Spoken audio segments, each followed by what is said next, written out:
Hello and welcome to another episode of Disney Movie Investigation. If this is your first time watching, welcome to the show. On each episode, we take a deep dive into a movie that is featured on Disney+. On this episode, we are covering the popular favorite, Who Framed Roger Rabbit?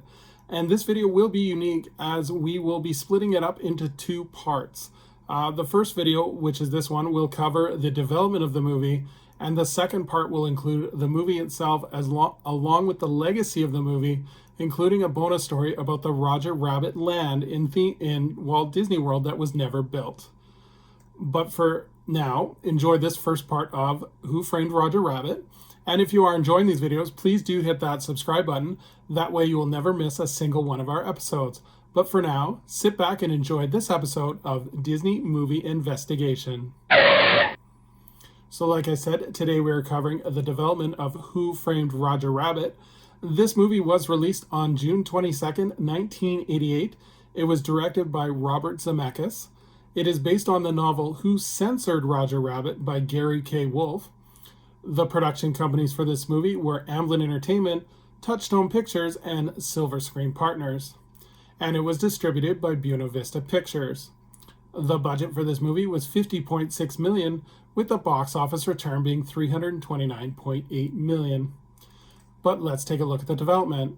So Walt Disney Pictures had purchased the film rights to Gary K. Wolfe's novel Who Censored Roger Rabbit shortly after its release in 1981.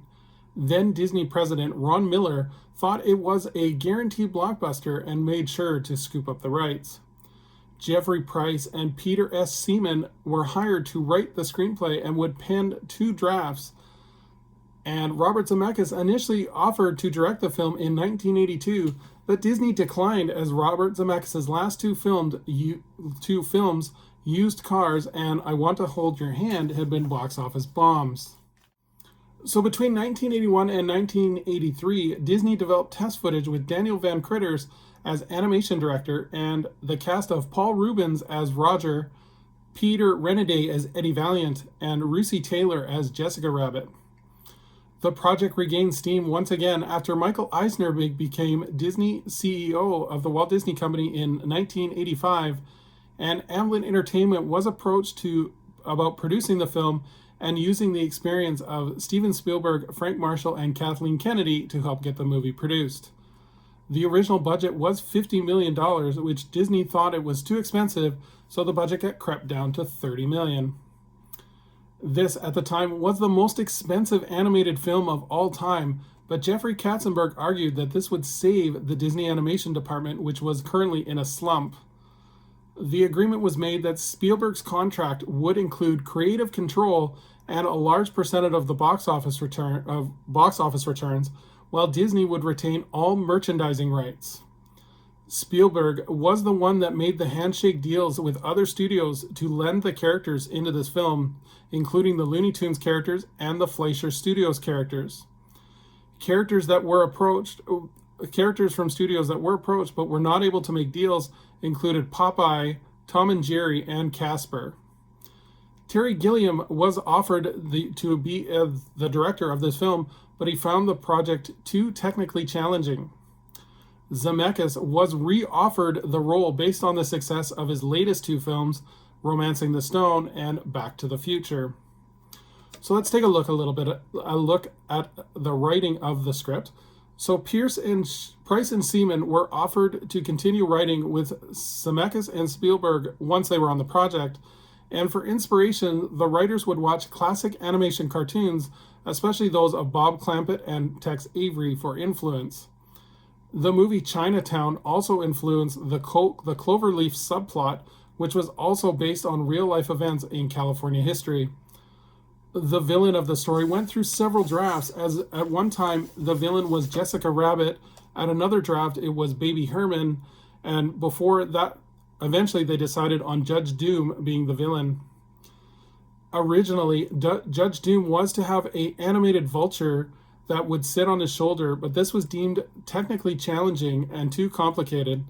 This made it so far along that the toys, including Judge Doom, had the pet vulture on his shoulder. Judge Doom would also include references to other features, as it was deemed in the original script that he was the man who shot Bambi's mom.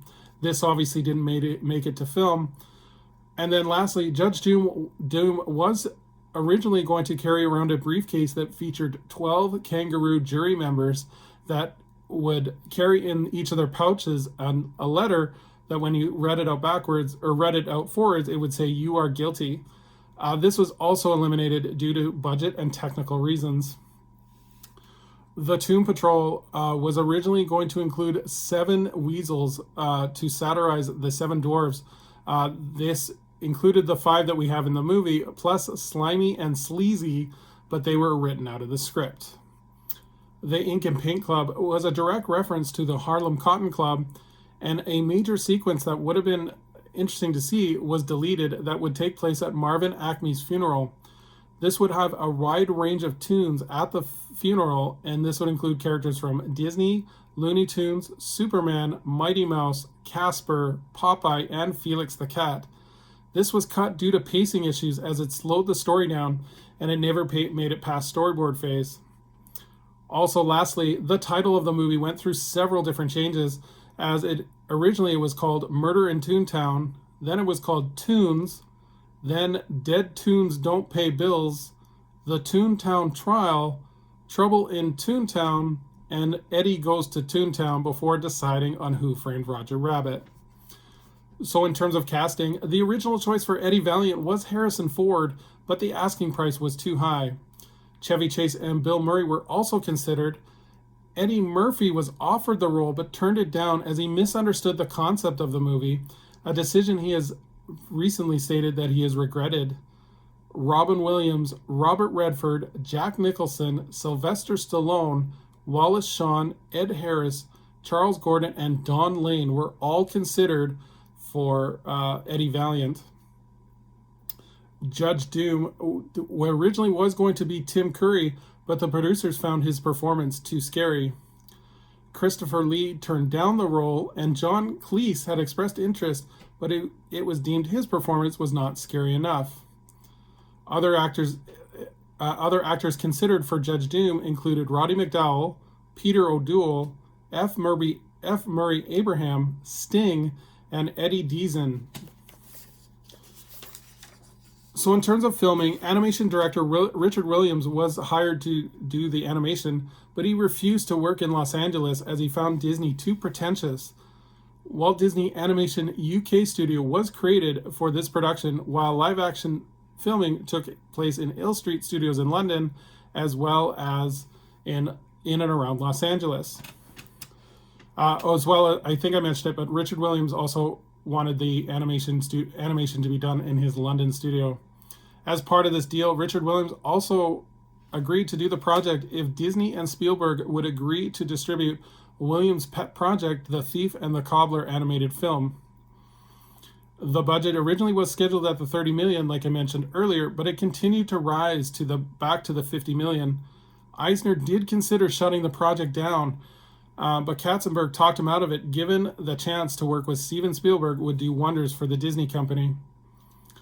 VistaVision cameras were installed with motion control technology used to capture the live-action scenes, and then rubber mannequins would be used for rehearsals to represent the Toon characters. During the actual filming, actors would be working with open air and with the rubber mannequins used for reference footage for sightlines. Any props that were held by the Toons that were in the human world would be shot using robotic arms.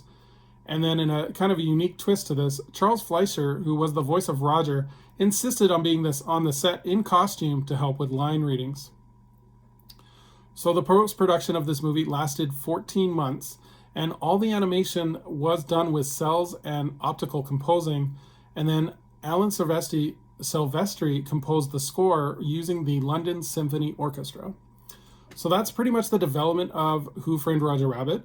We're going to stop here as part 1, and then once we do part 2, which is going to include the actual movie itself, and then as well as we're going to look at the undeveloped land that was planned for MGM Studios in Walt Disney World. So I hope to see you on the conclusion of Who Framed Roger Rabbit, and I hope you have a magical day, and we will see you real soon.